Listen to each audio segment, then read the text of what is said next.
Cheers, guys. Epix 911, welcome to the Saturday, June 17th, 2017 edition of VR News. Very slow news day today, guys. As to be expected, we're kind of in the doldrums, the post-E3 fatigue, developers, news people alike.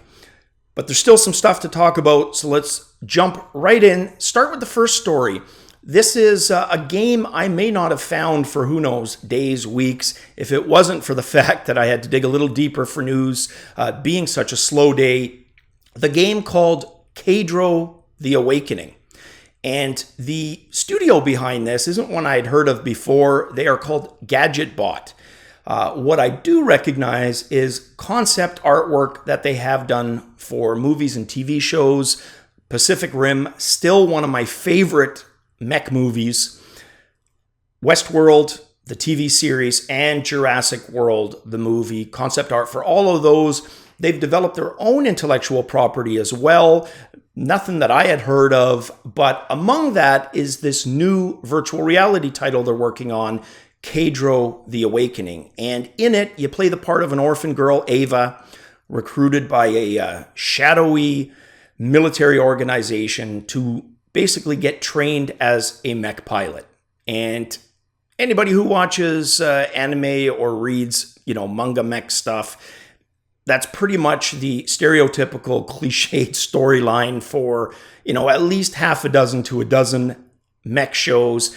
But I'm okay with that, providing the game is going to be good. And this game looks like it has some potential. So it's mech-based, not the slower, slumbering type of mechs that I've said so often I like. More actiony, kind of a compromise between the lumbering and rigs, based from what I could tell. But I love the fact that it's got action RPG elements. I think that really opens it up. You're going to be able to customize your mech. Again, cool features right up there with Elite. And I hope it's that style of RPG, right? RPG light in that sense. No timeline for completion, just that it's something that they're working on. Wasn't even a hell of a lot of footage for it, but definitely one to keep an eye on. And then just an update on one of the announcements I made yesterday. That was the Summer of Rift sale from Oculus. Well, that started today, like I said. And in addition to the $100 credit for anybody buying the Rift Plus Touch bundles, there are a metric crap ton of games for sale. About half a dozen that caught my eye, probably more. Those are the ones that I noticed. So any of you out there purchase some games, found a gem in the rough, let us know in the comments below. So the ones that stood out for me, Raw Data, 20% off. Keep Talking, Nobody Explodes, 65% off. Dirt Rally, which as somebody who likes rally racing and VR racing, I like this game, right? Could there be better rally VR games? Hell yeah. But if you like the two, give it a shot. That one, 55% off. And another racer, Project Cars Game of the Year Edition, 60% off for that. Rock Band VR at 44% discount. And Robinson The Journey, 32% discount. So again, if there's something that caught your eye there or something I missed, a glaring omission, etc., let us know in the comments below.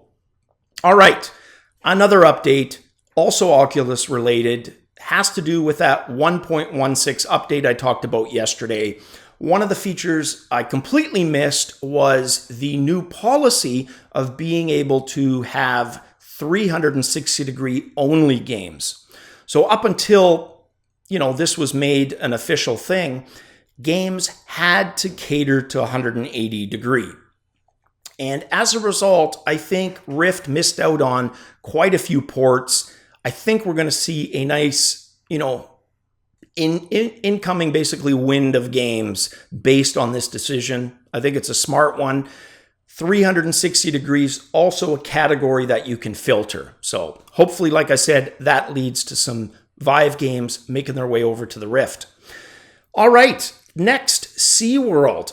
Having to kind of reinvent itself. Look, they haven't had the best public relations. I certainly haven't been a fan for a lot of reasons, but I like the idea of reinventing stuff that, doesn't necessarily have to involve animals, etc.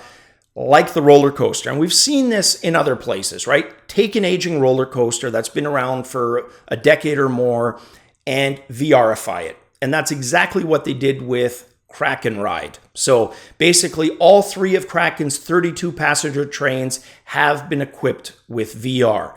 But there's a choice. So if you have ridden, this thing 30 times, you want to ride it another 30 times without the taint of VR, you can still do that. You're going to have a choice. So it's one or the other, which I think is really cool because there are people who, are looking for something to kind of freshen up the ride a little bit, modernize it.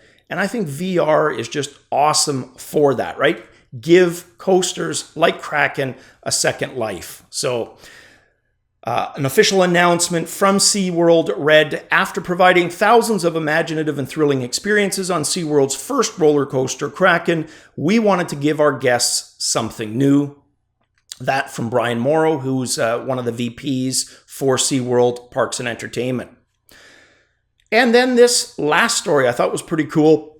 A Florida university making a Harry Potter fictional Quidditch VR game, complete with a haptic controller, the Nimbus broom. What got this all started is one of the course directors there, Pat Steris, he handles the digital fabrication course for the Full Sail University in Orlando. So they do programming, games, circuitry, miniature electronics, that sort of stuff. Every student has to come up with a pet project. So as an example, he created the Harry Potter wand.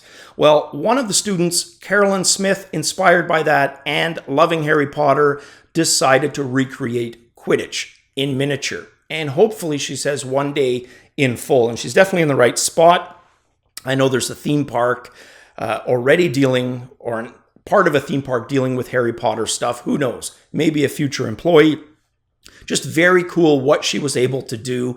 Had people in the special effects industry help her with the broom and get it all decked out for VR. Link for the entire story below. Like I said, little slow tonight, guys, but that's okay. Leaves time for many other things like gaming. Guys, cheers.